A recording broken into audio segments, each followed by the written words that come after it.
Hello to everyone. My name is Alexandra Fischel, and I'm happy to have you here on our seminar for the Museum and Cultural Heritage Professionals. And this seminar is dedicated to the specific of the Baltic countries, but I hope it will be interested for all other our guests and our colleagues. And I want to say thank you for all our partners, for the Yad Vashem, for the Center of Jewish Art, for the Latvian Museum of the Museum of Latvian Jews, and also for the financial support of the German embassy. And I want to start immediately with the first presentation, and I'd like to invite my colleague and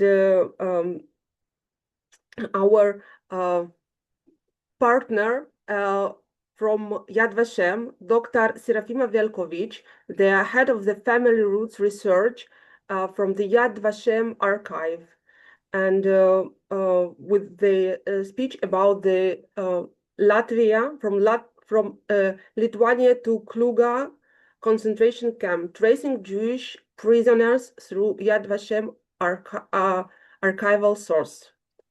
Sima, you are kindly welcome. Thank you so much, Alexander, and I'm really happy that we finally organized this, I think, very interesting and fruitful, I hope it will be fruitful for everybody, event. Just let me please share my screen. You see now the full screen? Yes, Sasha? full screen. Yes? Okay. Great. Okay, I'll start my presentation from general information about Yad Vashem. And I want to present today a topic about Lithuanian Jews who arrived to Estonian concentration camp Kloga, and to speak about fates of several people who were murdered in this camp. Let's just a moment. I think it's not correct. Sasha, tell me please, you see the full screen or you see also the sides? No, side screen? I see only the full screen, so everything. Okay, great. Full screen okay. only. Okay, thank you so much, because I see several at the same time. So Yad Vashem World Holocaust Remembrance Center was established by the Law of Israel Parliament, Knesset, in 1953, and our part of our main mandate is to gather material regarding all those members of the Jewish people who were murdered and to perpetuate their names. So one of the main goals of our work is to collect names of Holocaust victims, to preserve their memory, to reconstruct who were these people, and to research and to transmit our knowledge to future generations. The names of the Holocaust victims we keep in the Hall of Names, and I want to read a sentence from farewell letter written by David Berger, who was one of Polish refugees from the group of young Zionists, Shomer HaTzair, who arrived to Vilna in 1939. He wrote a letter to his friend Elsa, who managed to immigrate to Palestine, and David himself was killed in 1941. He wrote, I should like someone to remember that there once lived a person named David Berger. Right now, we managed during all our years of work to collect 5 million names of Jewish people who were murdered during the Holocaust. In addition, in our online database, we have much more records about survivors also, and also sometimes there are several records about the same victim. So today I want to present the topic of Kloga. Here you can see the photograph of Yad Vashem collection, and I want to remind, for those who are not familiar with this camp, the camp located in the village Kloga, it was sub-camp on the concentration camp Vaivara. And in September 1943, Jews, Lithuanian Jews from ghetto, mainly from ghetto Vilna, but also from ghetto Kaunas, were transported to Kloga. And we are speaking approximately about 3,000 people, mainly from Vilna, but there were some more Jews from other places. So the work was really hard there, and Jews spent there a year. When Red Army approached in 1944, Nazis decided to kill all the inmates when they left the camp.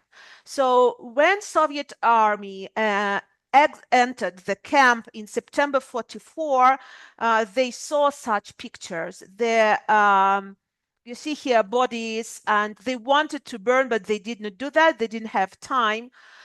So you see Soviet officers and members of extraordinary commission who checked what happened there. Among these Soviet officers, there were Jewish persons who decided that these victims should be should have a real grave. And what they do, they started to search what these people have on them. So I'm sorry for rather difficult photographs. But what happened, these Soviet soldiers found in the pockets of these victims a lot of personal documents. So of course, we can imagine when people were transferred to the camp, they were allowed to take only some personal documents. So they took passports, diplomas, personal family photographs, letters, and so on. So Soviet soldiers collected all these materials, and it was kept until the beginning of 90s, when Soviet Union was destructed. Actually, we received in Yad Vashem as donation from Estonian government several boxes of these materials. And at present day, original materials are kept in Yad Vashem. And I want to present several examples, case studies, if we can say, of the people who were there. At the same time, I want to give you some examples what kind of materials we have related to this topic. So first of all, we have rather extensive Baltic collection. Mainly there are copies, not original, copies from archives in Lithuania, Latvia, and Estonia. So about Estonia, you see we have documents from National Archives of Estonia, National Archives in Tallinn, in Tartu, and also Tallinn city archives. So here you can see examples of these photos and documents found on the bodies in Kloga camp. This is, for example, you see the documents of Apatov. The documents are in Polish, of course, because Jews from Vilna were Polish Jews. So here you can see photograph of a beautiful woman, for example. This is diploma of other person. And what I wanted to present you as a story, this photograph was found on the body of Jacob Löw, who was killed in Kloga.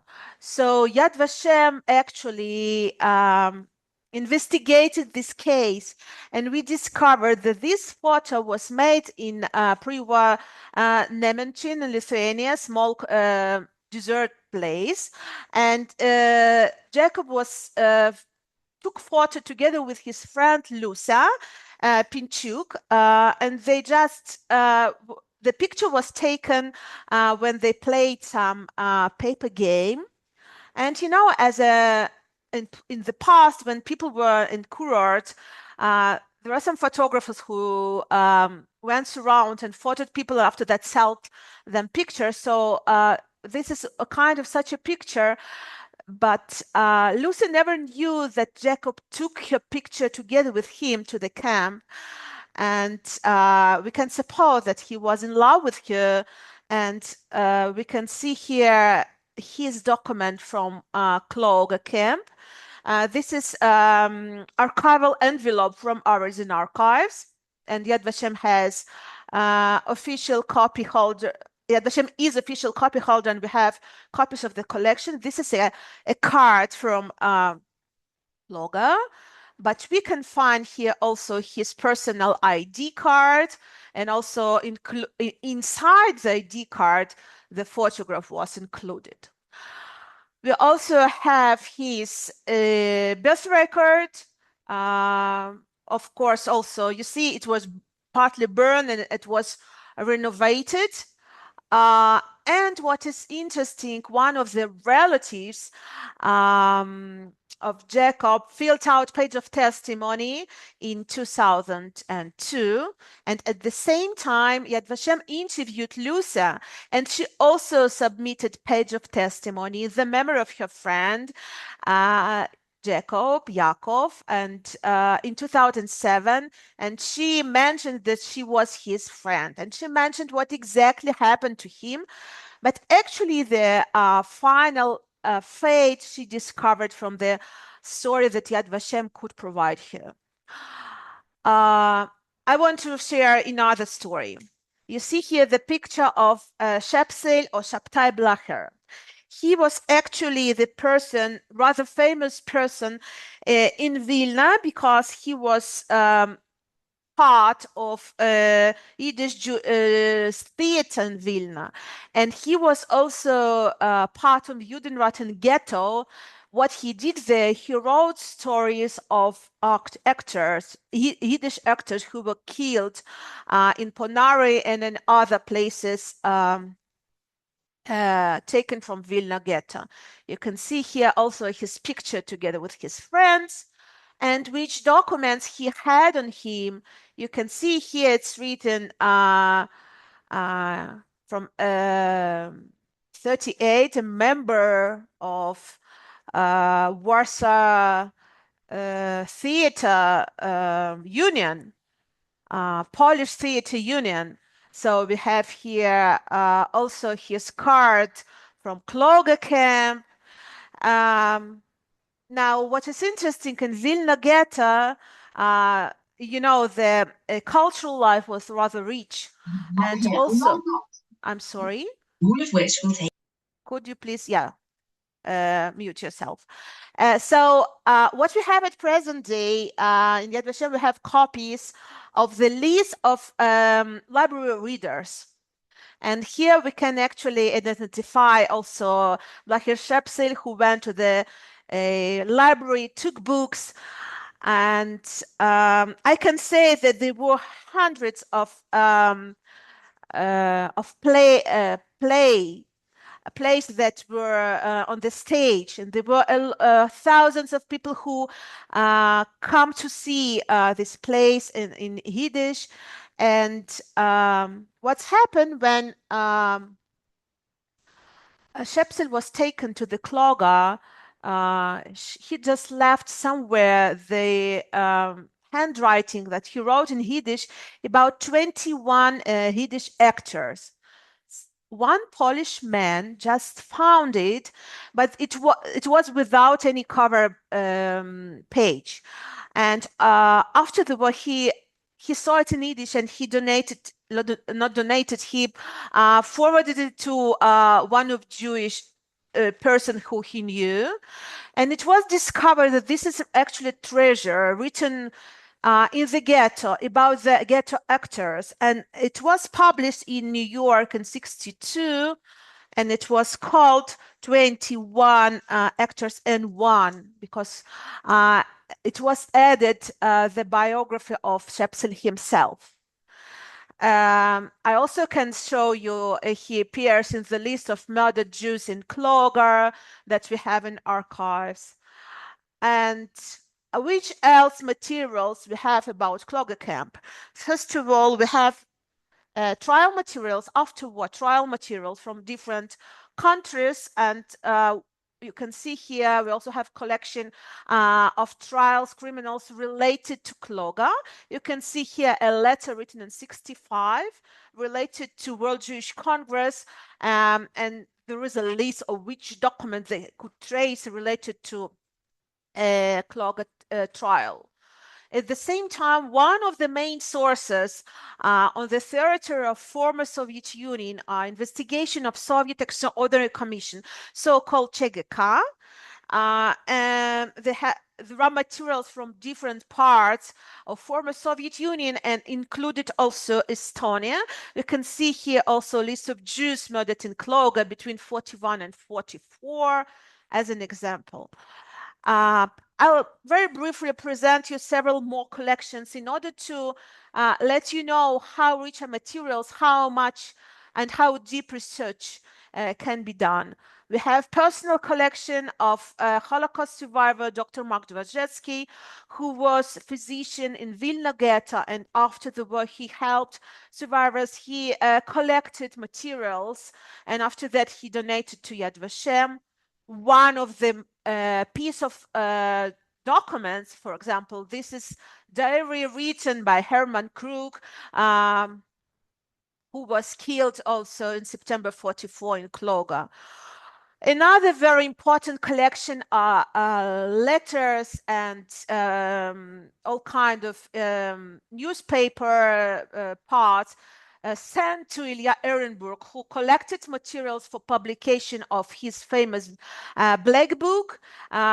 Jews from former Soviet Union from different parts of the country sent him letters with explanation, with their impressions, what they saw. And here you can see, for example, that somebody sent him article regarding murdered Jews in September 44 in Kloga, in Russian, of course. There are amazing emotional letters sent by friends and relatives to one another. Here, for example, letters which Noah Ratner, who was at that time in Bukovina, it's far from Baltic countries, but he received letters from friends and relatives from Vilna, and friends explained him what's happened just a year before in the autumn 44 with dear person, dear relatives, and how difficult it is, how painful it is. This is another example of such letter written in January 45. And I have to say, all these materials that I present are available online on Yad Vashem website and can be used for educational purposes. If some museums want to use it, of course, you need to apply us for publication permission and copyright issues. Just, of course, those who work in this field know that. I want to present also very briefly, because I don't have much time, the story of Benjamin Anolik, who was a survivor. There was some people, really small amount, who managed to run away, and Benjamin was one of them. Here you can see his memories about his route in Ghetto Vilna, in Kloga, and also Lagidi. He was transported from Kloga to Lagidi camp. Here we can see his card in Kloga. What is very important, he unfortunately passed away already. He lived in Israel. We can see his photo in Yad Vashem. And when all these documents in the beginning of 90s arrived to Yad Vashem, our colleagues invited him, and he helped to understand what are these documents. It was a small notebook with the names of those who were killed, not in the end, but a little bit previously. Those who survived later just had a list who were killed, and Benyamin found the names of his relatives there. Of course, it's very hard stories and very emotional, but he was the person who helped us to investigate and to understand the significance of all these documents. Now, I want to mention how to apply to Yad Vashem. You always can apply via contact us form to fill out just online form to send us requests to Reference and Information Service. We always help and answer each inquiry. Sometimes it takes time because we are not very big department, but we have a lot of inquiries from all over the world. And anyway, we answer everybody. And I thank you for listening. So we have a format now that I was allowed to suggest you to ask me questions just now after my presentation. And Sasha, just tell us, participants can raise a hand or write it in a chat box, Yeah, of whatever you course. prefer. Thanks a lot. And of course, you can use your microphone or chat to if you have any questions. But the biggest question section will be in the end, at the very end of this Zoom. And yeah, if you want to ask something, you're welcome. If not, you can chat during the few next presentation also. And thank you, Dr. Velkovic, for this amazing presentation. And I was so eager to hear you, so I forgot to present myself, I'm ESJF, and sorry. my colleague. Okay, so I'm Alexandra Fischel. I'm a director of the education program of ESJF. And the ESJF is the European Jewish Cemetery Initiative, and ESJF has been working to preserve Jewish cemeteries across the Central and Eastern Europe with the support of our partners and by financial support of the German government. Um, we survey, fence, and protect a lot of cemeteries. We have on our database more than 4,000 cemeteries in 11 countries, and we fenced 400 cemeteries. It's quite a big amount. And this year we are happy to work to start our work in Latvia and Estonia. And I want to present my co-moderator with a big pleasure, Ilya Lensky, the director of the Museum of Jews of Latvia. Ilya? Yeah, hi.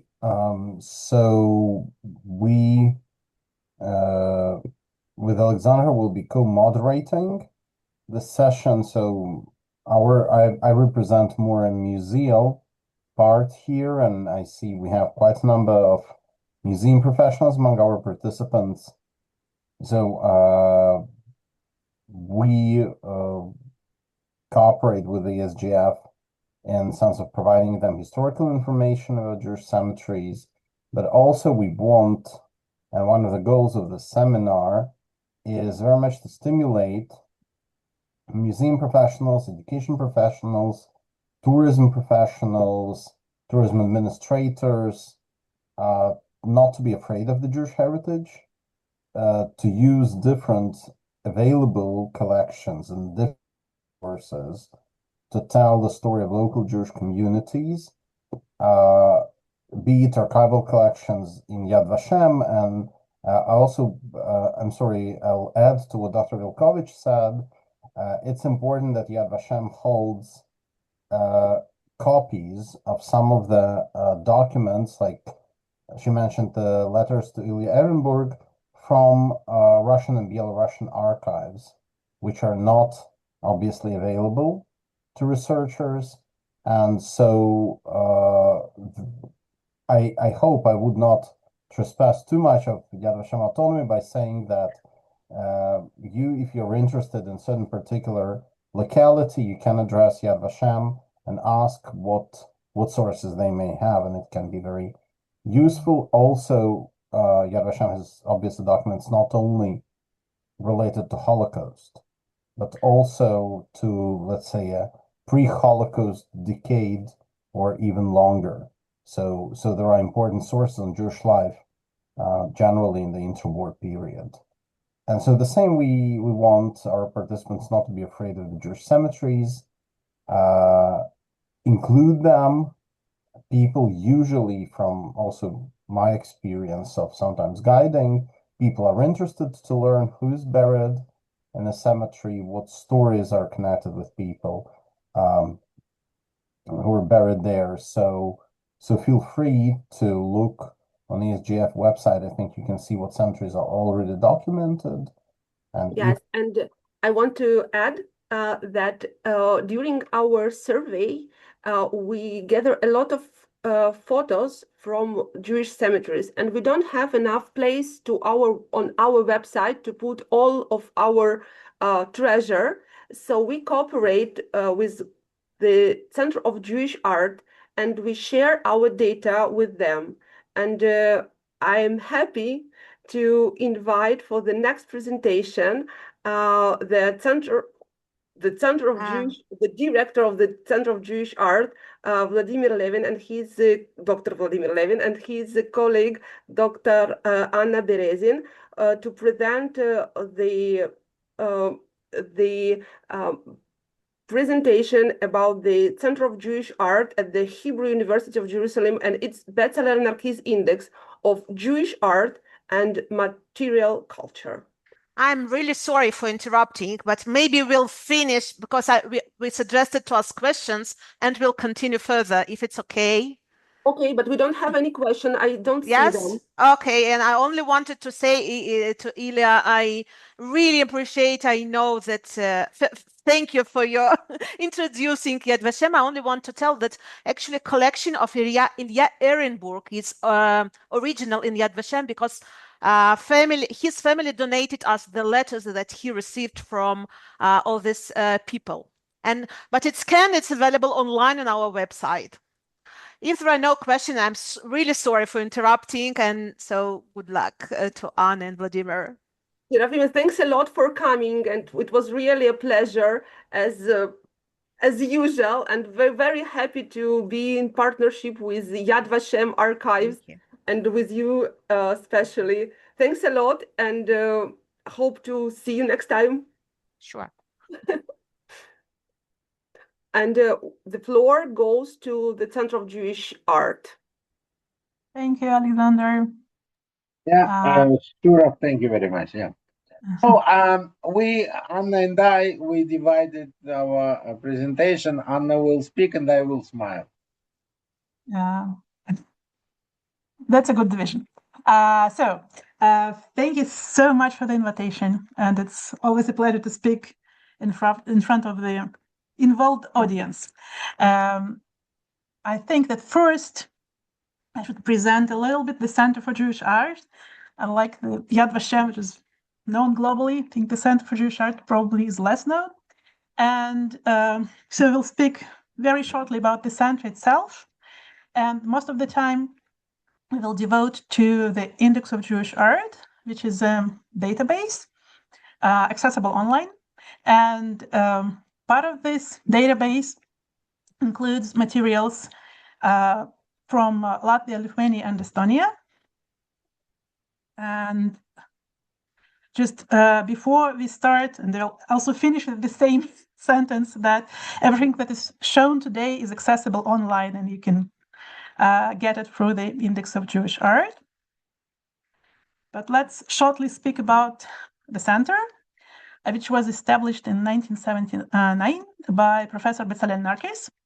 And I don't know how this collocation, Jewish art, sounds to you today, but in 1979, it was the polemical statement. I think Jewish culture is very much seen as a culture of text, probably even today. And the idea to focus on the visual aspect of Jewish culture was very new and provocative and polemical, and it was not clear how much this visual aspect is at all belongs to Jewish culture. And the initial idea was to create an index, a list of Hebrew manuscripts, mostly medieval manuscripts, and to check what kind of scenes and symbols and visual elements could be found inside. And the Professor Bezalel Narkis was engaged with the research of medieval manuscripts. So he started with this list of Hebrew medieval manuscripts and searching for for visual elements, for visual subjects, motifs. And with the time, the index included other fields, and today it's not only illuminated manuscripts, it's also those objects that were found during the archaeological excavations, but also architecture and ceremonial objects that are needed for Jewish ritual, also objects associated with funeral rituals, Jewish costume, printed books, also objects of contemporary and modern art. And our very last department are memorials, something that we started documenting and researching only recently, just several years ago. And the initial idea was that for those who are interested in some scenes, let's say sacrifice of Isaac, you can go to the index and search for this scene in different periods, in different geographical region, in different media, and compare and see how Jews living in the Byzantine period, in the 6th century, were treating the scene, and how Jews living in Chernovitz in 1920s were treating this scene. And this is something that indeed can be still done through the index. If you're interested in visual aspects, you can go and find almost 5,000 iconographical subjects, visual motifs. But this part of the index is less relevant today, and we will mostly speak about other aspects, other kind of materials that you can find in the index beyond this visual part.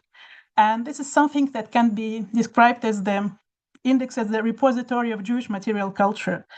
Very early, already in the 1980s, researchers at the Center for Jewish Art realized that objects of Jewish material culture are objects that disappearing. So synagogues are being destroyed or reconstructed.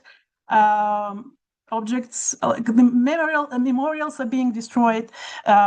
Objects are being sold, so the idea was to go to the globally and try to document objects that we know today.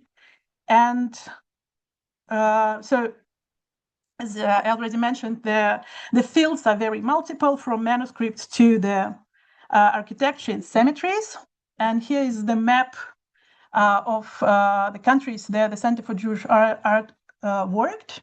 So it's the map of Europe, Asia, North Africa, but actually our interest is global, just more relevant to us today. And so what kind of, when we say that the center goes, researchers at the center go and document, what does that mean?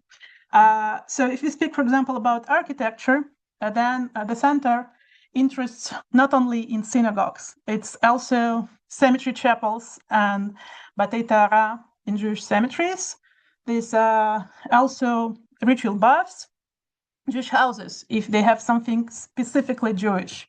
And so what we do, we photograph, we measure, we compile drawings, and then if this is possible, we also search in archives for initial designs of buildings, and we are collecting postcards showing these buildings 100 years ago.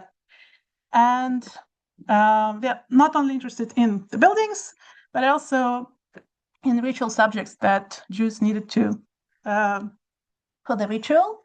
And here, as an example, I brought several objects of Lithuanian origin, and though the center documented in Lithuanian museums, for example, Vilna Gaon Museum, but here on purpose I brought objects that are not located today in Lithuania, Latvia, or Estonia, but located in other countries or regions. For example, two objects from Vilnius that are located in Warsaw, and one Lithuanian object found in private Israeli collection. So it's something that index can give you. You also can find objects from your country, from your region, from your city, but located elsewhere. And of course, cemeteries. And initially, the center was mostly interested in those cemeteries. There one can find very rich visual vocabulary, like in Ukraine. But with time, the center expanded its interest to other types of tombstones.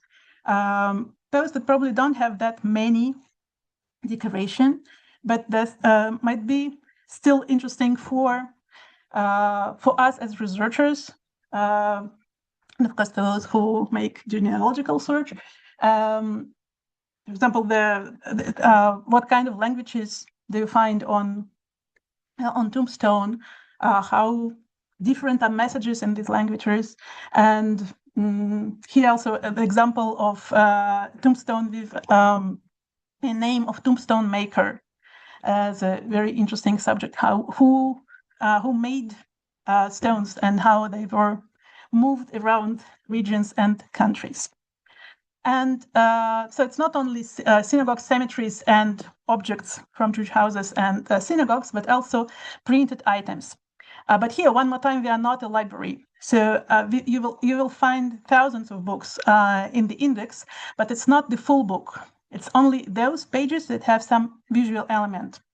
And it's not only books, but other printed materials. For example, amulets or decorations for Sukkah celebrations. And the last thing that you will find in the index, and it's something that it's a department that is expanding very rapidly, there's the memorials. They are mostly concentrated today on Holocaust memorials, but you will also find other types. For example, here I brought one from Riga, dedicated to Jewish fighters for Latvian independence. And just summarizing all this variety. So while we have about 600,000 images in the index and around 60,000 objects in total. So this is a breakdown for Lithuania, Latvia, and Estonia that we have today. So we are mostly documented in Lithuania and Latvia, much less in Estonia. But I think there are still interesting materials. And just summarizing the importance of what you see. So as I mentioned previously, the idea was to keep digitally something that is changing, disappearing, and we can't keep everything, but it still can be preserved in digital form. And this is indeed what happens. And on the index, you will find a lot of buildings or just objects that were documented by the center, but do not exist today. Like this wooden synagogue in Subate. So we have photographs, we have drawings, but the building doesn't exist today. On the other hand, we are not only documenting, the center also takes part in preservation initiatives. For example, this wooden synagogue in Pakruojis was documented by the center in 1993. And in 2000s, the center was part of the initiative connected to the reconstruction of the synagogue. And Sergei Kravtsov was a researcher at the center, made a computer reconstruction that became based on photographs made in 1938 and kept in Shaula Museum. As a result of this cooperation, so the reconstruction was done, and today you can see a wooden synagogue in Pakruojis. And so the center was part of this initiative. And so as I told in the beginning, everything that was shown today is accessible online, and you will find more. And the important remark then the index was launched in 2014. So it was actually our archive digitized and turned into a database. But for the last 10 years, we participated in multiple digital collaborations, and some of them are regional. For example, at the moment, we are uploading documentation of Holocaust memorials, the killing sites in Lithuania, which was done by Milda Jakulite. If we speak about European projects, so of course, ESJF it's a wonderful example, and contributed thousands of photographs from the cemeteries. And if we speak about collections then that are not specifically concentrated on Lithuania, Latvia, and Estonia, but still can bring very interesting objects. This is, for example, Gross family collection, which was one of the most important Judaica collections in Israel. Doesn't exist anymore, but preserved in the index, and once had quite a significant number of objects from the region that you can find in the index. And while the index is a wonderful starting point for research, for different museum initiatives, and also for our research. So the index is not the final product from our point of view. It's a starting point. And if we speak about research and final product, so here are several books, 2 books, but we have more publications connected to the region. So these are 2-volume synagogues in Lithuania, and the volume on synagogues in Latvia will be published in several months by Brill. And the author is Sergei Kravtsov, a researcher who worked for the center for many years. So you can use the index, but also our publications. And so I hope you'll find a lot of material relevant to your interests. And if you don't find, or if you would like to share your materials, just write to me. I'll be glad to get feedback and an email. Thank you. Volodya? No, I can't hear you. Probably you have something to add. No. Thank you very much. I'm just smiling today. Okay, smiling. Yofi. So Thanks a lot. thank you. Thank you. It was really amazing. And you, dear participants, you have all necessary links in your chart. And my colleague Alona, she will send also the letter with useful links after the Zoom. And Ilya? Yeah. From my side, I can say that this index is extremely valuable because not only because it has a lot of information, but also it helps you to find parallels. So, for example, if you want to find, visual material similar to an object you're researching, is the first place to go.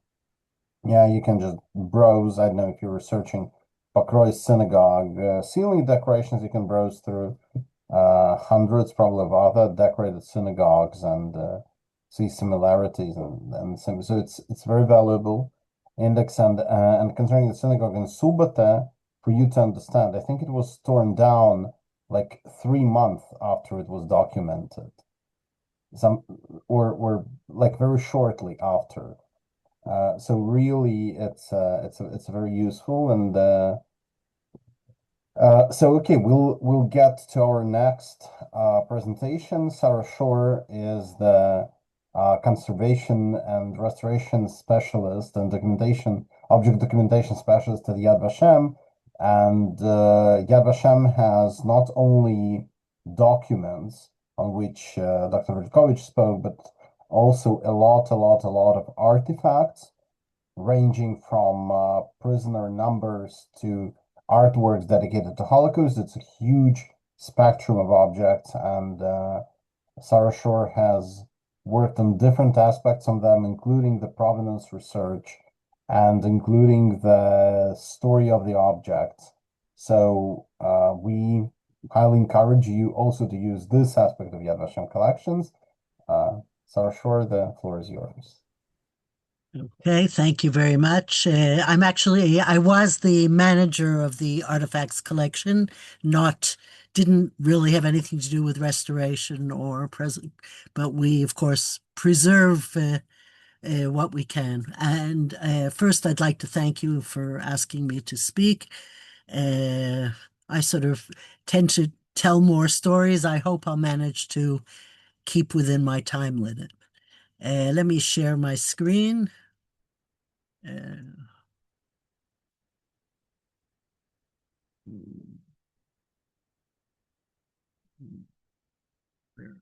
How do I make it full screen?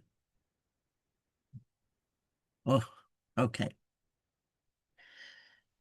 So before we actually get going about things from Yad Vashem, I'd like to actually make a personal contribution and to dedicate this lecture to my maternal great-grandfather, Mendel Weiner, who was known as Mendel the Tinsmith. That's him on the screen.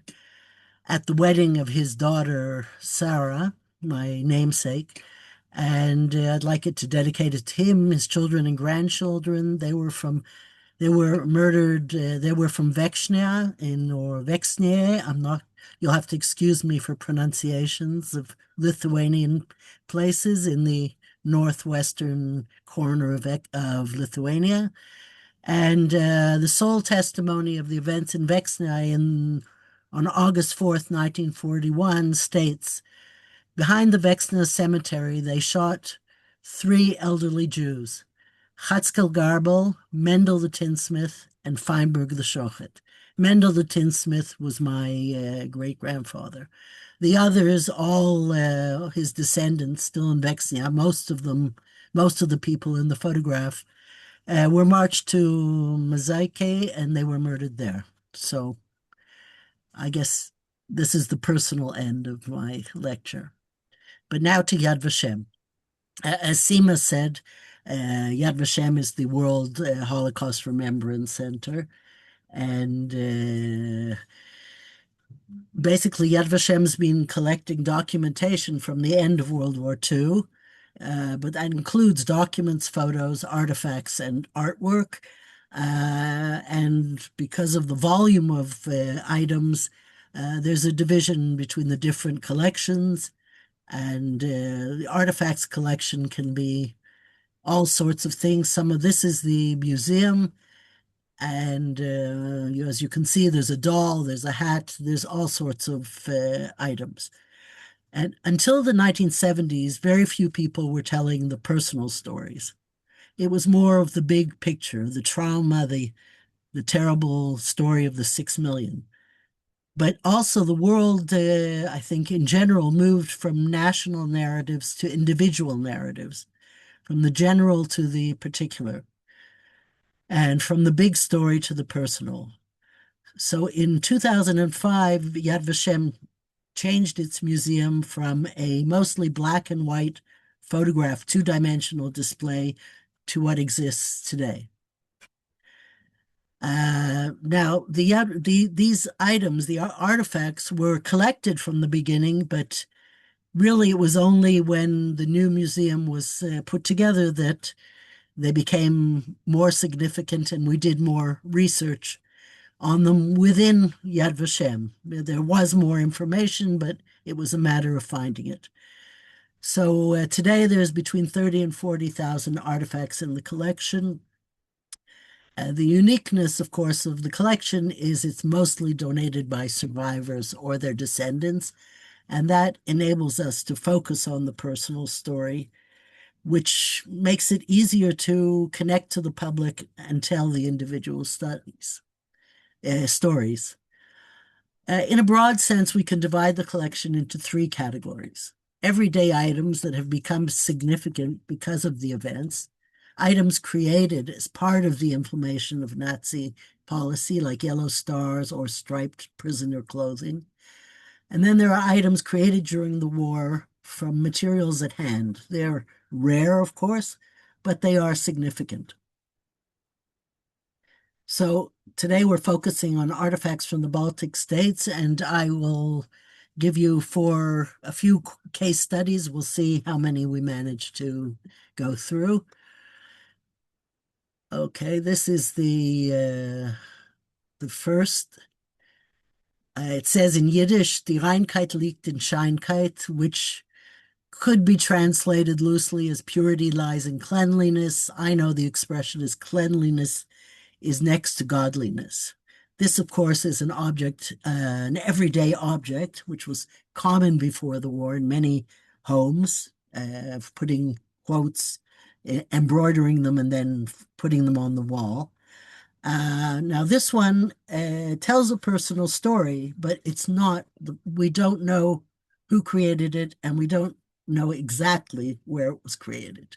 What we do know is the person who donated it. Moshe Dom was born in Warsaw in 1917, and he was active in Zionist movement.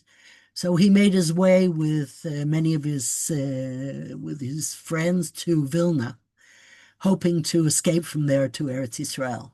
But then, with the Nazi invasion, he enlisted in the Lithuanian division of the Red Army.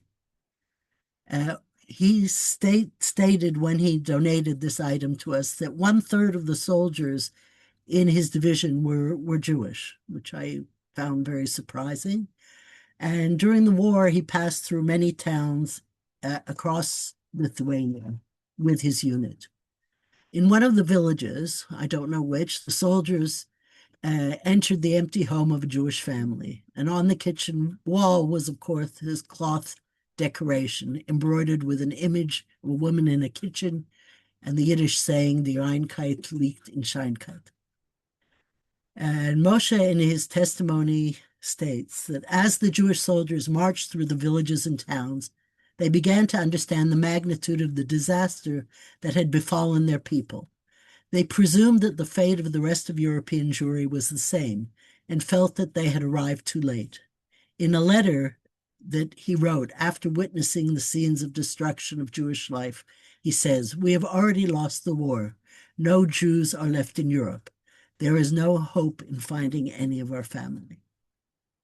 So we received that directly from him, and it was advantageous to know something about it because he actually also gave testimony to Yad Vashem.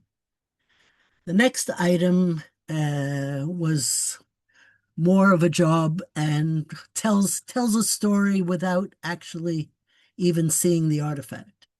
This is a letter from the Israel police regarding, it says, Max Grovik, further to our telephone conversation of the 20th of November, 1990.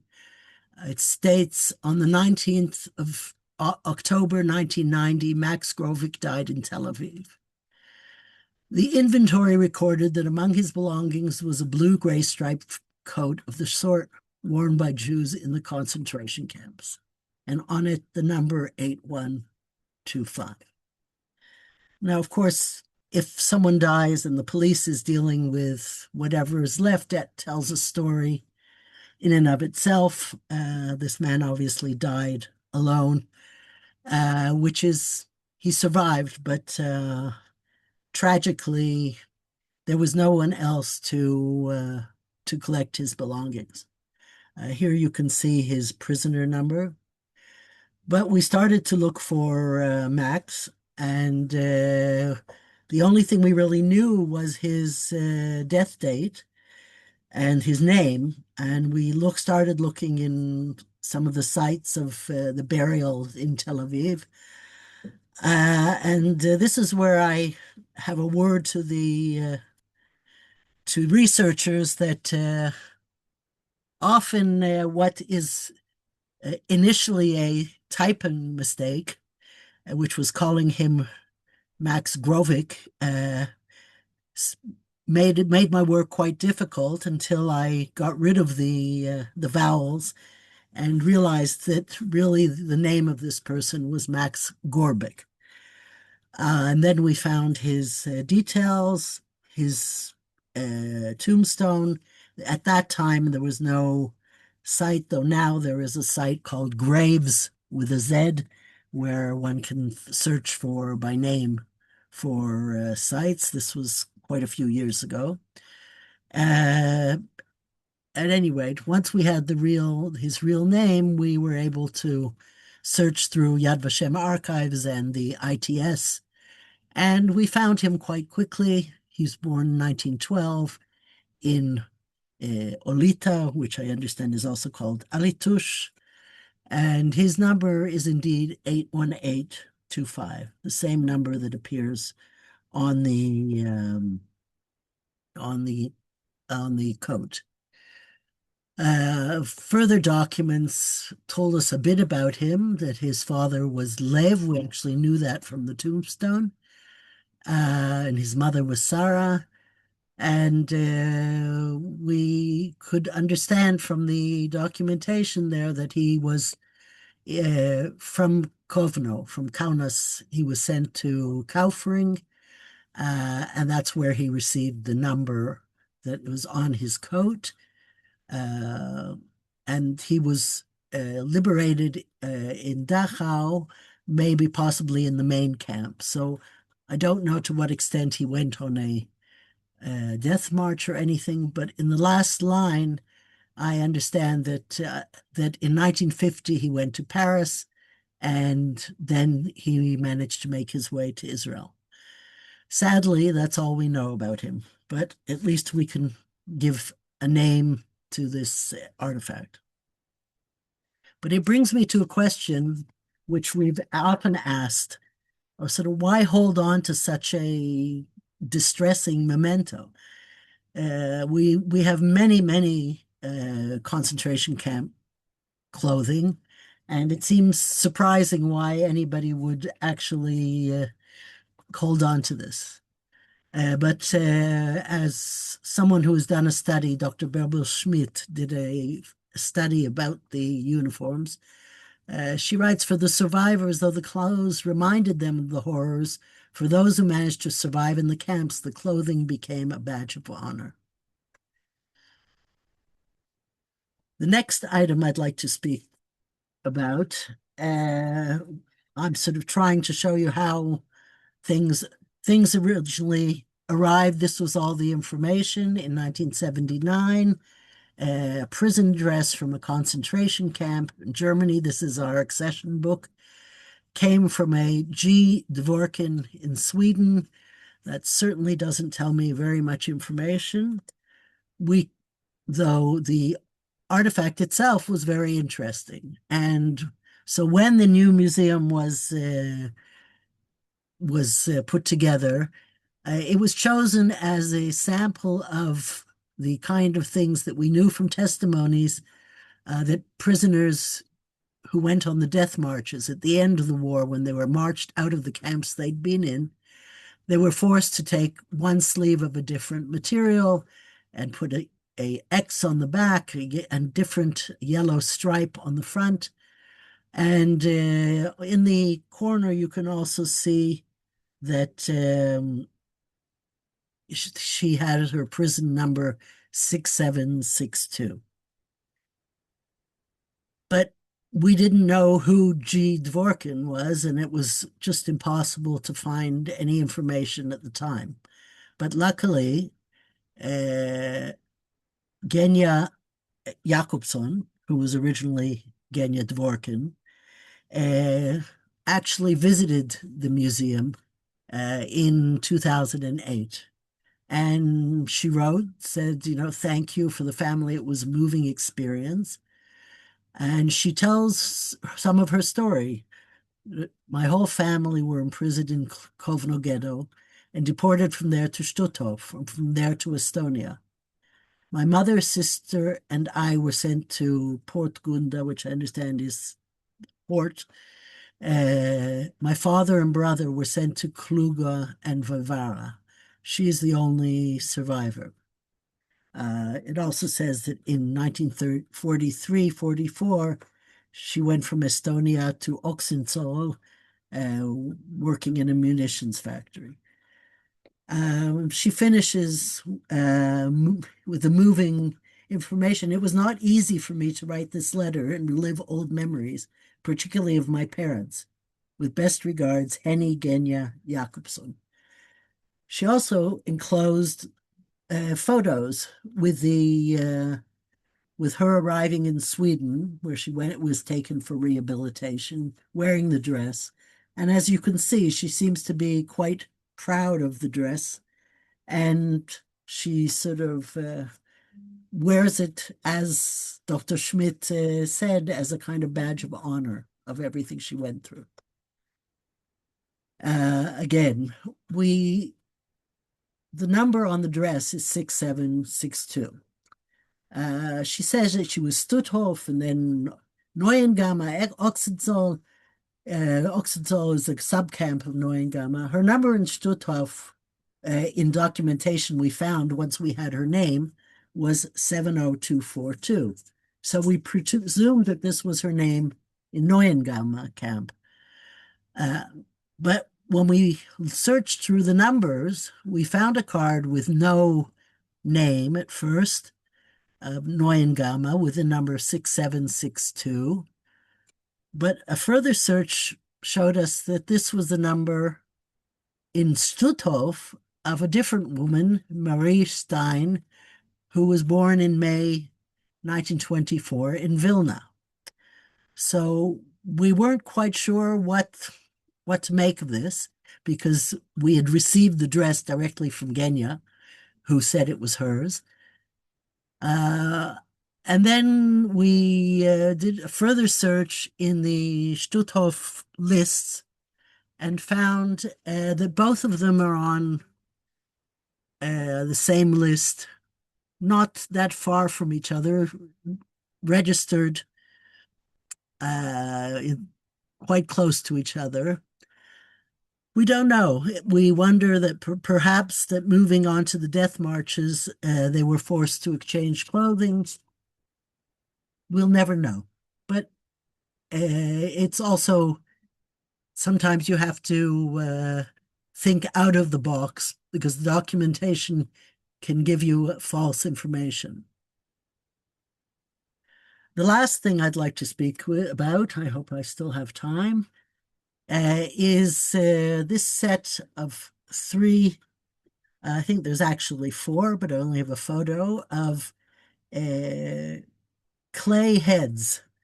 They're quite small, a few inches in diameter, and they were given by a woman called Raya Kurlianchik Sagiv from Israel.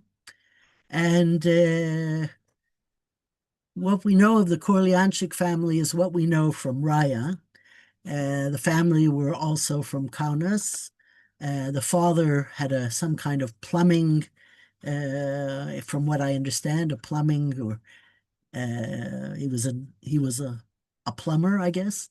This letter is from a letter that Raya wrote to a friend who had actually come to Israel in 1935, pre-state Israel. This is her class. Raya had a younger sister, Dvorah. What's interesting here is the letter is in Hebrew, and apparently the whole family spoke Hebrew well.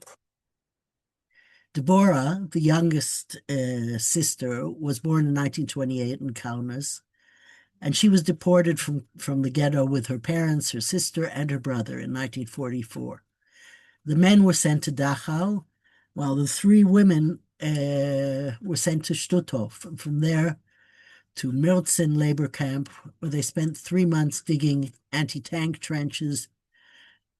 And she was together with Esther Lurie, who is a well-known artist from Kovno, and who shared her fate. And Esther Lurie was a kind of mentor to Deborah, who was artistic, and Deborah secretly sculpted the heads out of clay.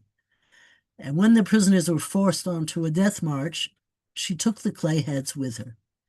On January 23rd, 1945, Deborah, her mother, and sister were actually liberated near Warsaw. But their problems weren't over yet, because they were suspected of collaborating with the Nazis by the Soviet authorities, transported in cattle cars to the Ukraine. later reaching Kaluga, where they were subsequently arrested for traveling without required permits and sentenced to forced labor in a coal mine. But they escaped and they eventually reached Vilnius. In 1946, the three women were reunited with Deborah's father and brother, who also managed to survive, and the three siblings emigrated to Israel. Deborah continued to sculpt and paint, but tragically she died prematurely at age 44 in 1973. That is, therefore, her sister donated the sculpted heads to Yad Vashem. And I'm going to skip this story because I think I've told enough. And just to show you how we're slowly adding to the artifacts database, certainly an index, there's a lot more information. We can't always tell a whole story, though that's a matter of time and manpower. But if you search even in Google, you'll find the Yad Vashem artifacts database, and where we have as many stories as we can tell.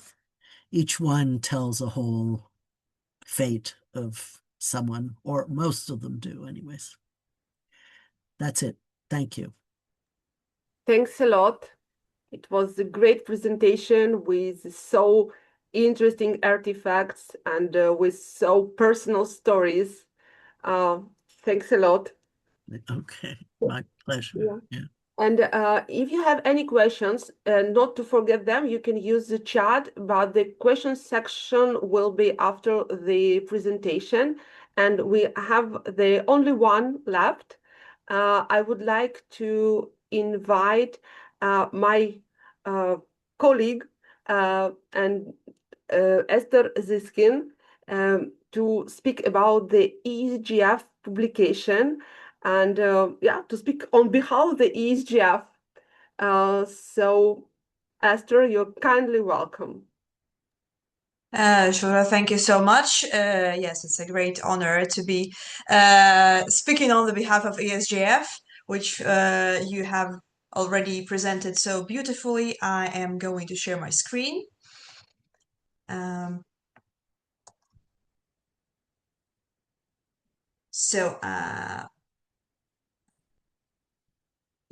Good evening, everyone.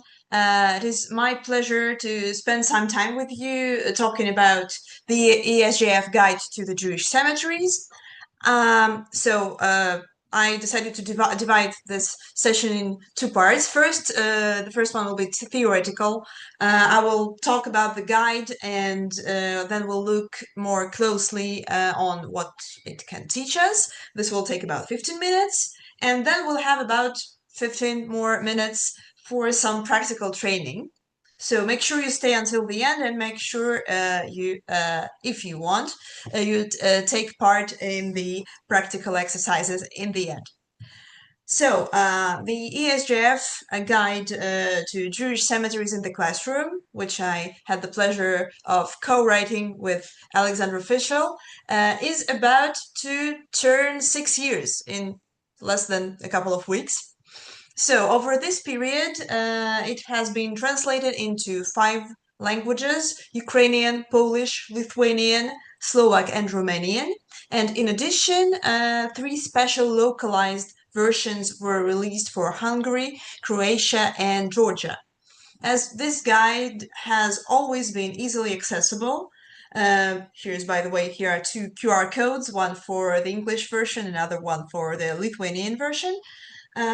So it was very popular with thousands of downloads and multiple reprints of the physical editions, which was sent to libraries, museums, schools, and we are very happy about it, and we hope it will continue to be like that.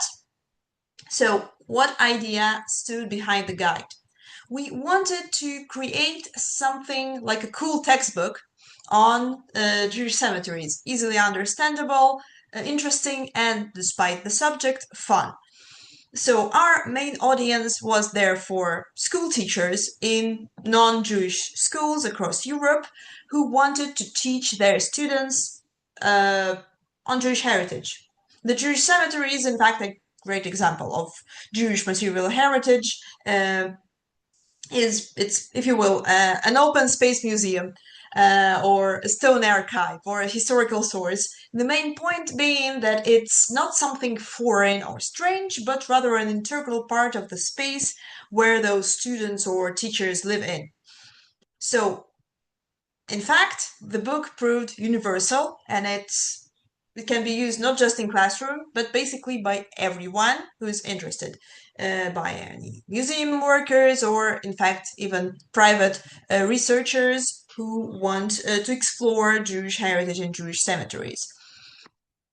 So how we build the guide? It's built in the following way. We start with a general overview of Jewish presence in Europe. Then we move on to the overview of Jewish cemeteries. There are different types, how to find them on maps, on old maps, and what it tells us. Then we dedicate quite a lot of attention to practical tips and guidelines on how to read a Jewish epitaph, but basic skills that help you extract maximum information with minimum prior knowledge. Here we focus both on textual elements and on symbolics, and we will look at those skills more closely a bit later today. We also discussed briefly the rules of visiting a Jewish cemetery. We thought it's appropriate to put it in such a book for people who knew nothing about Jewish cemeteries just before they opened the book at all. And the core part of the guide focuses on the 5 ESJF target countries. At the time of writing, we remember it was 2020, so at the time it was just 5. Now there are a lot more. So in the initial version of the guide, we included Greece, Lithuania, Moldova, Slovakia, and Ukraine. In each country, one case study cemetery shows the specifics and the traditions of that particular country. Now comes my favorite part. As this is a guide for educators and for teachers and students, we included a few suggestions of practical ideas, what to do with the new information in the field, what to do with the new skills, so like personal projects, group projects. I think it's really interesting and something to also involve the school students, involve the kids, and make it more interesting for them. And throughout the entire guide, we dispersed practical exercises so that readers can test themselves on the go. And of course, in the end, we also included the answers, so you can check yourselves as well. Finally, most importantly, I think, if you go to the cemetery, you might not want to schlep the whole book with you. So we prepared a handout with the most important basic information that you can print out in as many copies as you like and take it with you. So this is, I think, also a very important and handy part of the guide. So, as Alexandra has already said, ESJF has many other projects and manuals, so I invite you to check out the publications page. For example, one of the projects is surveying the cemeteries, determining their status and condition. In Lithuania, ESJF has surveyed 212 cemeteries. Latvia and Estonia are still a work in progress, so also stay tuned for the final results later. So here is that's it for the overview of the guide, and now I would like to give you a taste of what it can teach you. I know we are a very diverse group with different backgrounds and experience. It might well be that the things I'm going to tell you, you already know them. So bear with me if I tell something obvious. I'm mostly aiming at people who are less well versed in this information. So let's focus on a Jewish tombstone, Matzeva. and our main historical source, the epitaph. Jewish tombstones can be different depending on the region. In the Baltics, those are mainly vertical granite stelas, though occasionally we can encounter metal massavat, very rarely and also very beautiful. And wooden ones were not preserved in situ, but rather, for example, in Kuldiga District Museum, you can find some examples. Why is a tombstone important? Because it will most likely have an inscription on it, which is a crucial piece of information. So to read the entire epitaph and to extract all of the information from it, one has to be proficient in Hebrew, which some of us, as I know, are. But let's discuss a few key skills you will need to read and understand at least some minimal part of the epitaph without studying a new language. So those of you who are not native Hebrew speakers or proficient in Hebrew, please meet the Hebrew alphabet. This is how it looks like. Please pay attention that these are both your letters and numbers, and remember that they are written and read from right to left. A Hebrew epitaph is a fixed genre with its rules, structure, and some key fixed elements which we can meet across most of the text. So we will discuss two key elements of the inscription, their starting and ending abbreviations, and the date. So abbreviations are quite frequent in Jewish epitaphs because the space on the stone is limited. Granite is difficult for carving, and the great engraver's work was expensive. So abbreviations save the space while still conveying the most important information. The inscription usually starts with an indication that this is a grave. The most widespread is the abbreviation that consists of the Hebrew letters Pei Nun. Here they are on the tombstones. Pei Nun stand for Po Nitman or Po Nikbar, which can be translated as here lies, here is buried. These formulas differ depending on the region, but this is the most common starting abbreviation in the Baltics. Once you have identified the starting abbreviation, you can be sure that this is a grave, this is a tombstone and not some random boulder, and this is the beginning of the text, and you're not looking at it upside down, which happens quite frequently. The finishing abbreviation is also standard and fixed. Here it is, Tav Nun Tzadi Bet Hei, standing for Tehi Nafsho or Nafsha Tzura B'Tzror HaChaim, or translated into English as may his or her soul be bound in the bond of life. This is a traditional Jewish saying regarding the dead. Knowing where the beginning and the end of your text are is not just important because you want to be sure you're not looking at the text upside down, but also they help you to determine the borders of the text, which is also quite important when you are, for example, cataloging a Jewish cemetery and you want to make sure that you have read the entire epitaph. Another vital element of an epitaph is the date of death. Apart from its religious importance, knowing the date, you can calculate the age of the community. If you can figure out the oldest and the newest tombstone at the cemetery, you could assume the period when the community existed. Sometimes you might see a regular Gregorian date given in the numbers we are used to, but if not, you will have to decipher the Hebrew date. And here is where the Hebrew alphabet also comes in, because the year of death is given according to the Hebrew calendar and is usually written in Hebrew letters, most commonly 4, though as we will see, there can be 2 and 3 and 5.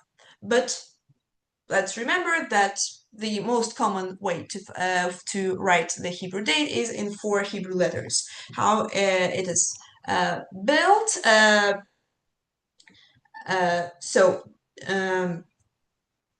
We have the Hebrew alphabet. Each of the letters has its numerical value. First hundreds, then tens, and finally the single digits. The Jews count the years from the creation of the world. So our current year, 2026, according to the Hebrew calendar, is 5,786. How are we writing it with the Hebrew letters? We use Tav for 400, Shin for 300, Pei for 80, and Vav for 6. Tav, Shin, Pei, Vav. And sometimes we also add Hey as an indication of 5,000. So in most cases, we know in which thousand we live, so we omit the thousand. And for our own convenience, we calculated the year 5,000 according to the Hebrew calendar, which is the year 1240 in the Gregorian calendar. So please remember the date 1240. This is like the magical number we are going to add to the Hebrew date in order to convert it into the Gregorian date. So let's just take a look at a couple of examples. So on this tombstone, first of all, we need to locate the date, and sometimes it's not obvious. So I will give you two practical tips. Two markers which will help you locate the date on the tombstone. First of them is this abbreviation. We have our letters on top. So Lamed Fe Kuf is an abbreviation which stands for Lifrat Katan and translates as according to the small calculation. It means according to the small calculation, it means that we omitted the thousands because the big calculation, the large calculation is included in the thousands. And another such marker is here on the right, the word Shnat.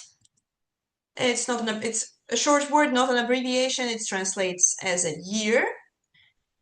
So if we have on the right, we have year, and on the left, we have according to the small calculation. So the stuff between them is inevitably the date. And here's also nicely marked with three small dots so that we have no doubt. But in any case, we also have our letters in front of us. So let's decipher and calculate it together. So it is Tav Reish Bet. Tav is 400 and Reish is 200 and Bet is 2. So we have 602 and then we add 1240 to that to the Hebrew date and we get the Gregorian date 1842. So this is basically the year when that person buried under the stone had died. In this case, we don't have these markers, so I already located the date for you. Here it is. It's close to the end of the epitaph, 4 letters starting with Tav. Tav Reish Pei Gimel. 400 plus 200 plus 80 plus 3, 683. And we add the magical number. This is our Gregorian date 1923. And just one more example. Here is the date, also close to the end. We see here between the two final letters something like a quotation mark. This is not a quotation mark. This is a Gershaim, a marker of the abbreviation, because in fact the year is an abbreviation. Tav Reish Ein Gimel, 400 plus 200 plus 70 plus 3, 673, and we add 1240, and it is the year 1913. So try to keep this in mind because we will need it in the very end. So To read the rest of the inscription, you will have to be more familiar with Hebrew, and if you are lucky. But sometimes tombstones contain other informative elements, not just text. I'm talking about symbolics. Some of them are just merely a decoration, others bear a certain meaning. I will demonstrate you one of each. As I said, granite is hard for engraving, unlike, for example, sandstone. You can see beautiful imagery on sandstone gravestones in southeastern Europe, but on Baltic Jewish tombstones, you will not encounter much of that. There are a couple of interesting examples. So the most famous and the latest Jewish symbol is the Star of David, Magen David, the six-pointed star, the symbol that is strongly associated with Judaism and Jewry. You see across all of the Baltics, it appears on different Jewish tombstones. But it's mostly a decoration, a sign that this is a Jewish grave, especially maybe in later cases on when it's a section on a general cemetery, not a Jewish cemetery. But unlike the Star of David, the priestly blessing is an informative symbol. Usually it marks male graves, so if you see the priestly blessing, you can already determine the gender of the person buried. And it's also the symbol of the Kohanim tribe, whose members were priests in the Temple of Jerusalem in the year of the ancient Jewish state. After the destruction of the Jerusalem temple in the first century of the Christian era, Cohen priests lost most of their functions, except for the special priestly blessing performed on major feasts during prayer. During this blessing, they positioned their hand like this, and as you see, this gesture made it to the tombstones. And that's pretty much all. That doesn't mean that there's no other imagery at all, but it's rather random and sporadic rather than a consistent tradition. As I said, all this is just a preview. The ESJF guide presents it in much bigger detail. Here are again the QR codes for the guide and to all of the ESJF publications in case you would like to find out more. I'm sure you will get it in the letter after the seminar. So I will be happy to answer your questions in the end. But now I have some questions for you. So let me just change presentations. Alexandra, do we have time for practice? Yes, I think you have for 10 more minutes. 10 more minutes, amazing. So let's test our newly acquired skills. For some of you, it may seem easy, so I would like to encourage more. Those of you who are less experienced, take more active part. I will show you some images of tombstones, and I would like you to locate the date and calculate it and convert it, and maybe tell me how you found it. There are 3 images. We'll have like 3-4 minutes for each. And please maybe write your answers in the chat or raise your hand and open the mic. So here's the first one.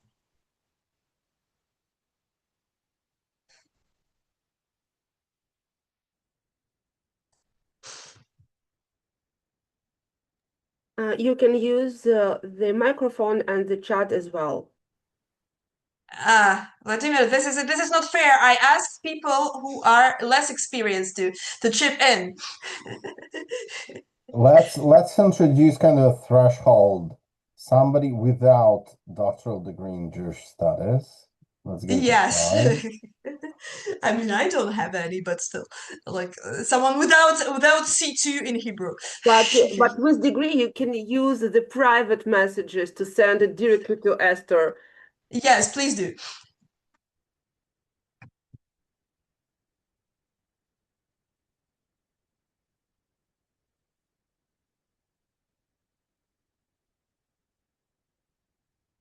Especially, it's not fair because this is Vladimir who took this picture, but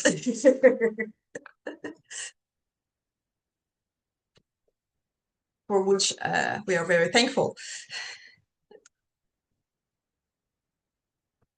Okay, we have our answer in the chat. Let's indeed. So this is our date. It's here in the end. Tavresh design. Let's do the quick math because yeah, you already done it. 697. We add the number. We get 1937. Great job, amazing, Oksana. Thank you so much. Yes, but we actually have another date on this tombstone. This is not the date of death because we will now calculate it, and as we see, 400 plus 200 plus 50 and plus 1 is 659. 1891, it is actually an earlier date. It's the date of birth. Yes, those of you who speak Hebrew could read Nolad v'niftar. So, uncommonly, this tombstone also includes the date of birth. And surprise, we have also Russian and apparently German inscriptions on the tombstone, and it has a different year of birth, 1890. And actually, in this case, this is rather a mistake in either of those dates, which exactly we don't know, because otherwise it happens quite frequently, because Hebrew year and the Gregorian year are asynchronous. So the Jewish year starts in the autumn of the Gregorian year. Sometimes we have these discrepancies, but in this case, we're talking about May. So apparently, this is just a mistake in some of them. Let's do this one. Small tip here: we will have this real discrepancy because we are talking about autumn. So when you calculate, take out 1.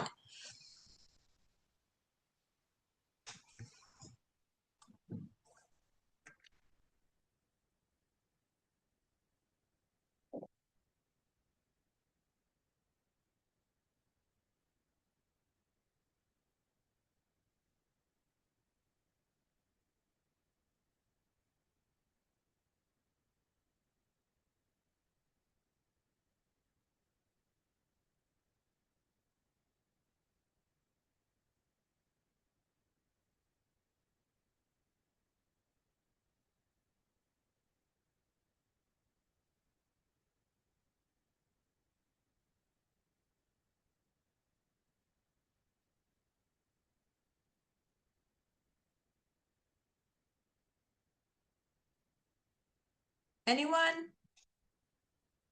Any ideas?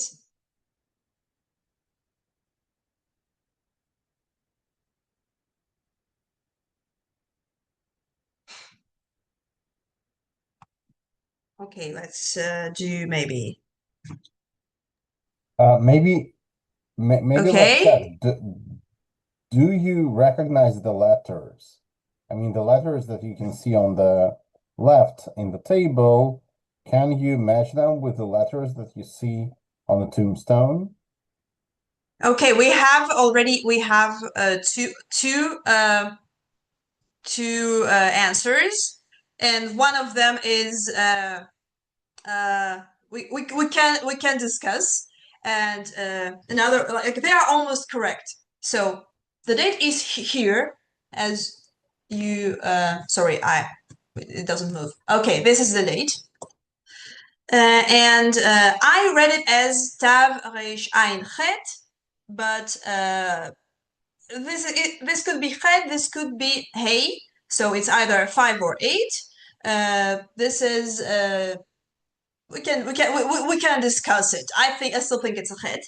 So if we calculate it, it's 678 or 75. And I got 1918, and if it's a head, it's 1915, as Sarah wrote. But we are talking about the month of Cheshvan, which is not a month, so it is very much likely that this is the previous year, 1970. Okay, final example. Here we have a secret marker I demonstrated in the beginning, so it should be easy for you to locate the date.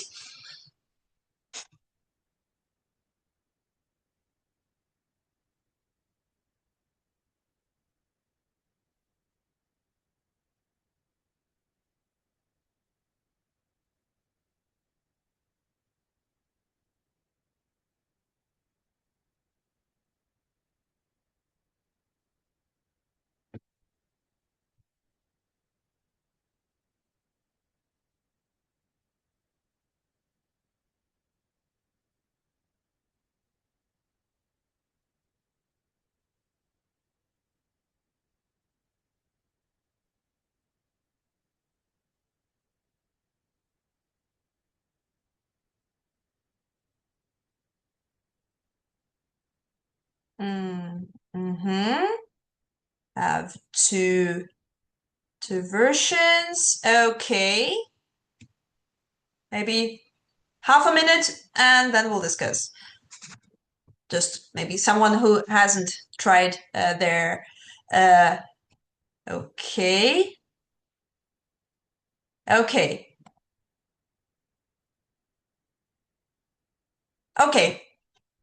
I think we can proceed.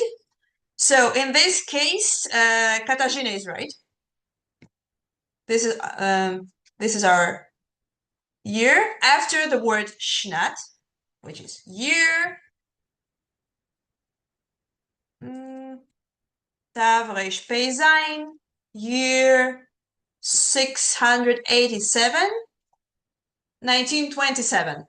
And it's not 1926 because, we didn't talk about months, but we are actually in the spring of 687, which makes it 1927. So basically, if you are acquainted with Hebrew months, so until Kislev or Tevet, it's mostly the previous year, and then we start.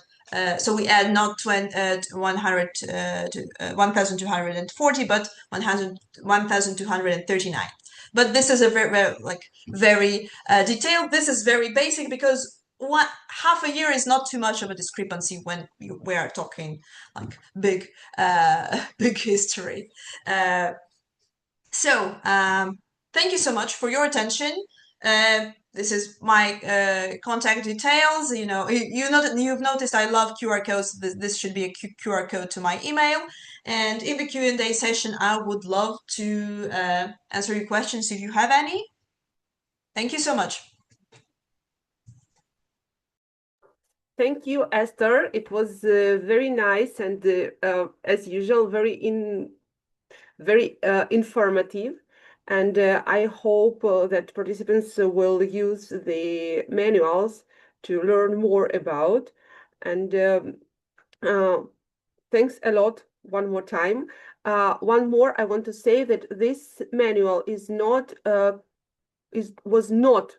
not produced for experts, but for newcomers only, for the teachers of non-Jewish schools and some people who want to, let's say, taste Jewish cemetery, just to make the first steps. So don't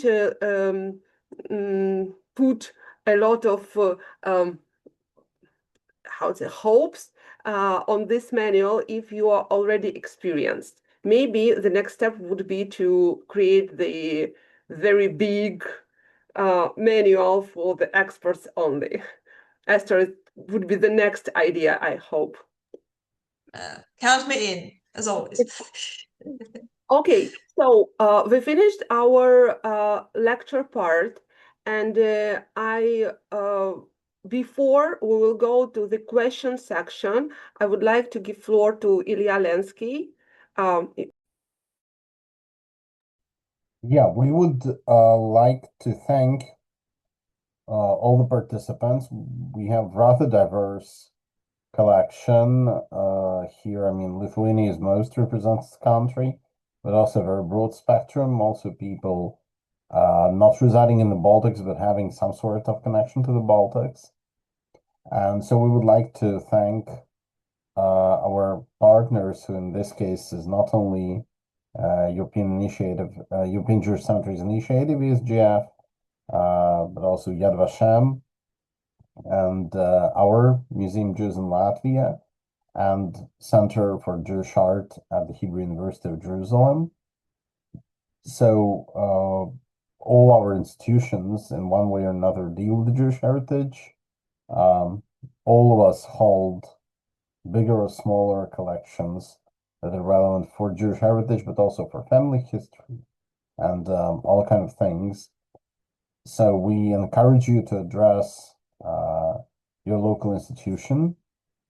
We also hope that more and more, indeed, local institutions like regional museums, regional libraries would be dealing with Jewish heritage, and maybe at some point we'll be able to organize a panel where these institutions would be sharing their experience.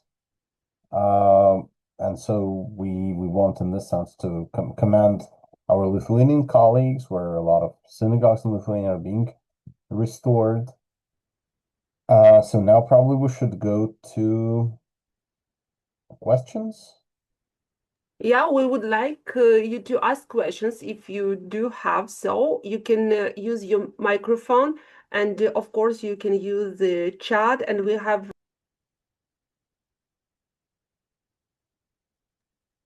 Sure, you're muted. Sure, you're muted.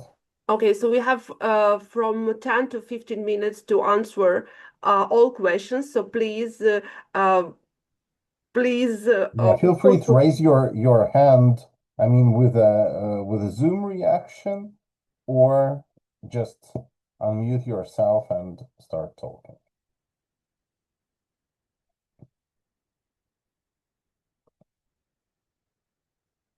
And of course, you can use chat if you don't want to use the micro. We will try to answer the question by chat. Or I mean, we can answer them live to a question asked in the chat.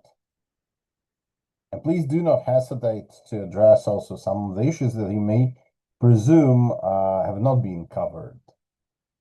Because obviously presentations were somehow limited by time, but I guess our speakers would be more than glad to comment extensively on their work, except for Dr. Brikovic, who had to leave.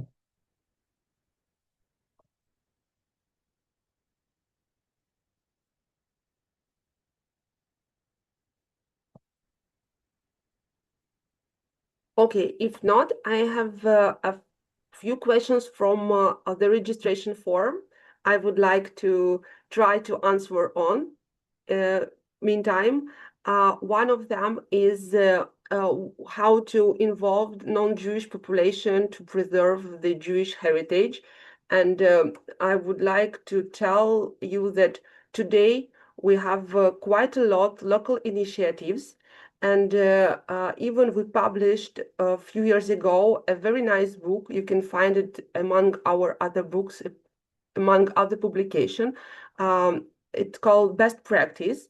And we gather best practice and best initiatives through all Central and Eastern Europe and show them in a publication. And we work a lot with the school children, teachers, local historians, museum workers all over the Europe. And we create different levels of seminars, not like this one in Zoom only. We made also offline seminars for the students, and we make national level event for different auditory.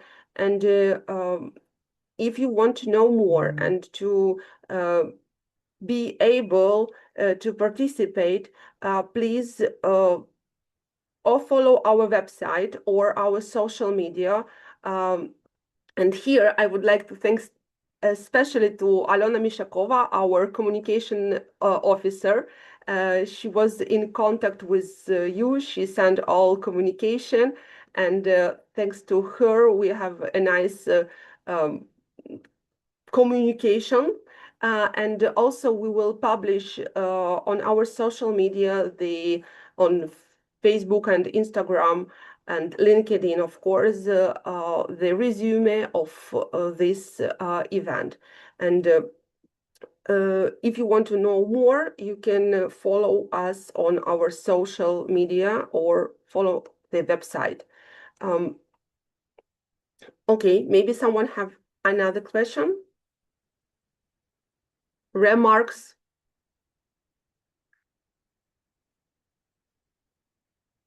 Ilya, you are muted. Yeah, don't be afraid, don't be shy.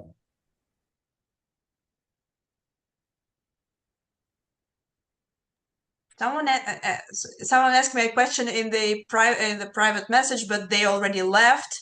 I was asked how exactly do we locate the date on the tombstone, and the shortest answer is to refer you to the ESJF guide, where it is really described in great detail. So if you have any questions about how to read an epitaph and how to locate different things, the guide is your address. And we have Sarah with the hand, raised hand. Yeah, Sarah Belson. Yeah. You are muted. You are muted. Please unmute yourself. Sarah, please unmute yourself. Yes. Was it me or someone else? No, someone Sarah else. Belson.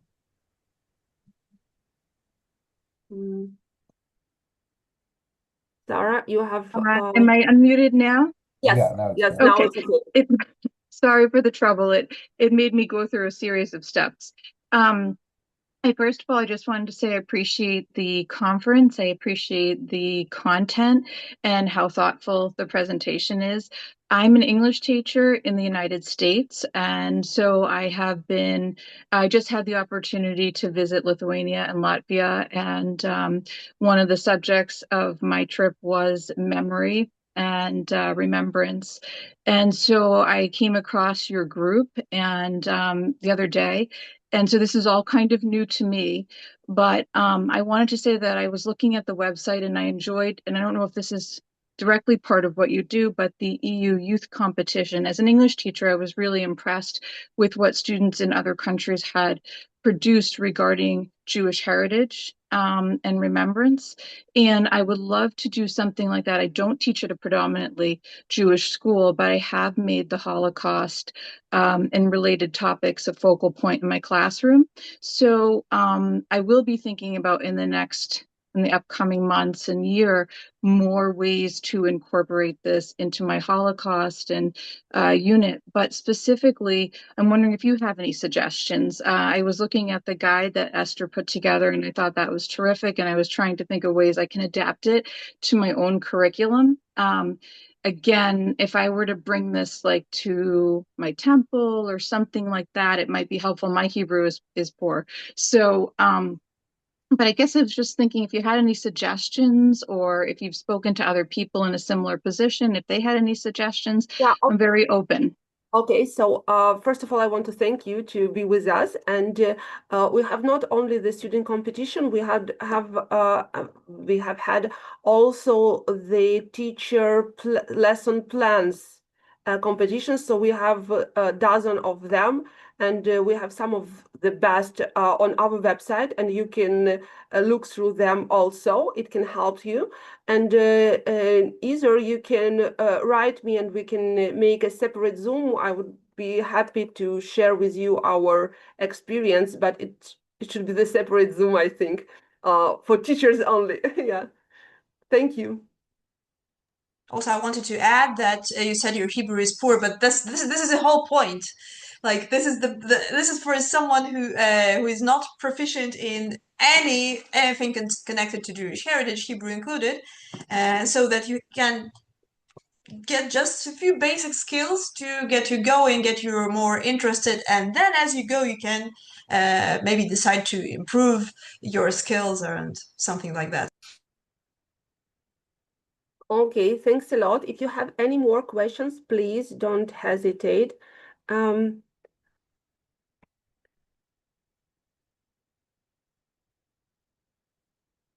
Okay, if not, I would like to say have a nice evening and thank you for coming. I know we have something in our chat. Opera about, well, opera. One moment. What is it about? Next week, we will mention 85 years of the Jewish Holocaust, and one of the parts where went will be the opera about the town neighbor Jews, Kitas Miestas. Okay, so it's a whole separate topic. Yeah, so current commemorative initiatives, and I mean, I personally would be very interested to learn. So, Davide, if you can, I don't know, share here a link to this opera, we would be, I would be personally very interested to learn. I mean, we had, I think, rather similar idea a few years ago in town of Rezekne. A local theater developed a play called My Neighbor, a Jew, on Cemeteries, which was quite successfully performed in several localities and was integrated into townscape. And so these were non-Jewish actors of one of the local theaters. So this is a very commendable initiative, obviously. So please feel free to post a link here in the chat if you have on event or on the opera. Okay, and during we will wait for the link to the opera, we can say goodbye to everyone. And one more thank you for coming. And Alona will send to you the letter with all necessary links and with link to the record of this event if you want to participate one more time or listen to our speakers one more time. Thank you. And thank you, Ilya, for co-moderation. It was a pleasure. The same. Thank you, Alexandra. Esther, you have something? No, it was an accident. I was just wanted to say thank you for inviting me. Yeah, It was a pleasure. so we also would like to thank our participants, those who already, our speakers, those who already left Sarah Shore, and Serafim Vilkovich, those who are still here, Esther Ziskin, Anna Berezin, and Vladimir Levin. And so, yeah, feel free to... And to Sima Vilkovich, she left us, but she was the first on the opening. Yeah, and so feel free once again to address our institutions if you have any questions you think we can answer. We'd be more than willing to engage with you. Thank you so much. Thank you. Thank you.